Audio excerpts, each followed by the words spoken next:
So, I've always been confused. I can see if I'm a large company leader, technology leader, um, when they say, developers, apps, when it comes to like Kubernetes and things like GitOps, um, I'm looking at a bunch of Java developers over here that are like, building a bunch of enterprise portals and enterprise applications. Those guys don't know Kubernetes. Um, I might look, I might be in Google and I might be like, okay, all my Java developers here, they know Kubernetes, they can do GitOps. Is there a class of developers? Is this shrinking or is this a real problem? Like you're expecting now, there's all this marketing around developers and apps and Kubernetes. There's a lot of developers that actually don't know how to speak that language of DevOps and GitOps. Is that a real thing? It is a real thing, but it's got its same roots in the DevOps conundrum from 10 years ago, right? Are you expecting developers to understand this stuff, or you're expecting them to partner with really good operations teams who can help them to get around these issues? We can't keep stretching the concept of a full stack developer and keep expecting people to expand. Just because this stuff's written in code doesn't mean it's their domain expertise, right? Not everyone's going to be a polyglot full stack unicorn. It's not going to happen, nor does the industry or the talent market want it to happen, right? These are still going to be cross-functional teams coming together to solve customer-centric problems. And it doesn't matter then, right? I listened to a talk a long time ago about, there was an IBMer talking about why there was no reason you couldn't do CI/CD on a mainframe, right? I absolutely believe it. The principles are still there, right? About automated testing and automated release.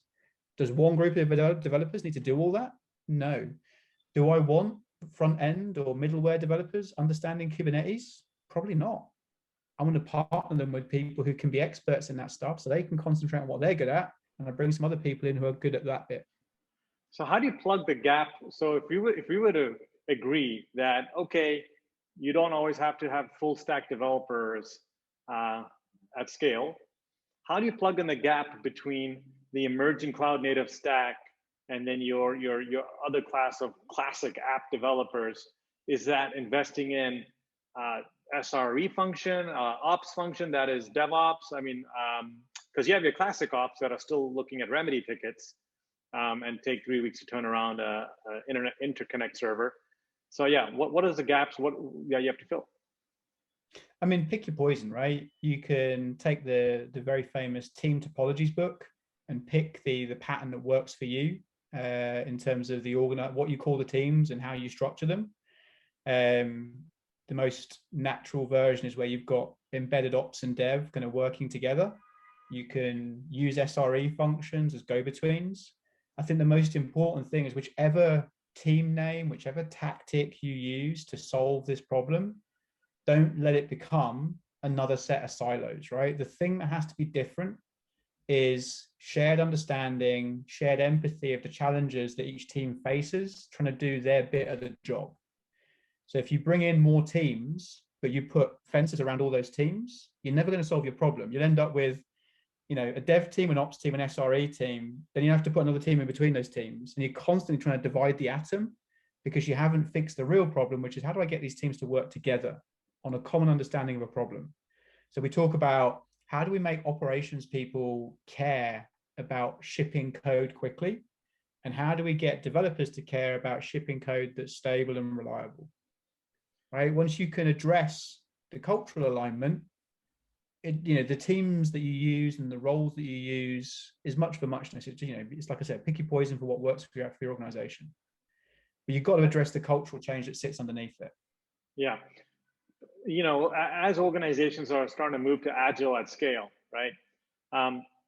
The pressure to all be singing in unison across the stack is getting higher and higher because, yeah, the developers are learning how to do agile with the business. And now we're expecting, like you said, create a shared understanding.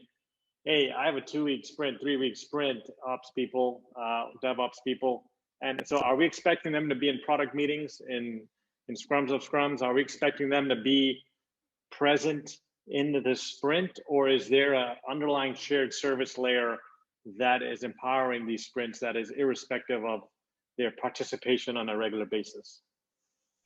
So based on how we do it at the moment, we use a combination of both. So we encourage participation. We have our own Scrum team around our platform team. So they have their own roadmap, they have their own development plans, and they're there to enable developer productivity. They're looking at, automated PR tests. They're looking at shifting left information to developers, building up ephemeral environments, testing pipelines, etc. So they've got a value stream all of their own, where their customer is the internal development teams inside Thomas. There is also then natural overlap in terms of how we approach incident management. We also make sure that whenever anyone new joins our team from a development perspective, they onboard via the platform team first. So their first day working for Thomas is sat in the platform team. They don't get to go cut code anywhere else until they understand how the platform team supports the underlyings. That's super smart. So it's a lot of it is a combination of, building this culture where we're all sat in the same team, we're all presenting, we're all working in the same sort of way. So if everything's kind of accessible, you can lift a lid on it and you can have a look at it. But also we make a conscious effort to really align people as part of their onboarding. So we're kind of laying those principles down as they come into the business. Interesting. So developer productivity, how do you measure developer productivity? Is that a good thing to measure, or should we be measuring something else? I think it would be unfair to measure individual developers. Obviously, not all stories are created equal. Not all backlog is created equal. Sometimes you're working on a thing that requires you to do just one thing in an entire sprint. Sometimes you're working on something where you're going to do 20 or 30 things in a sprint. So I don't think it's helpful to look at volume. I think it's important to look at things like test coverage, code quality, all the things that sit around those DORA metrics of high performing teams. That's the things that we start to expect of our developers, right? So they are aligned in their goals around release frequency, release velocity, but also quality, mean time between failure, outage rates, all that kind of stuff. So we have a shared view of what good looks like for those teams. So when I talk about productivity, are they able to spend the majority of their time working through whatever stories they've been allocated, or are they spending time, are they wasting time waiting for tests to run, waiting for environments to become available? It's more about what percentage of their time is able to be used on the things that they've been allocated, how much waste, and are we getting them the right results from that at the end? Is the outcome of that code driving the right things for us?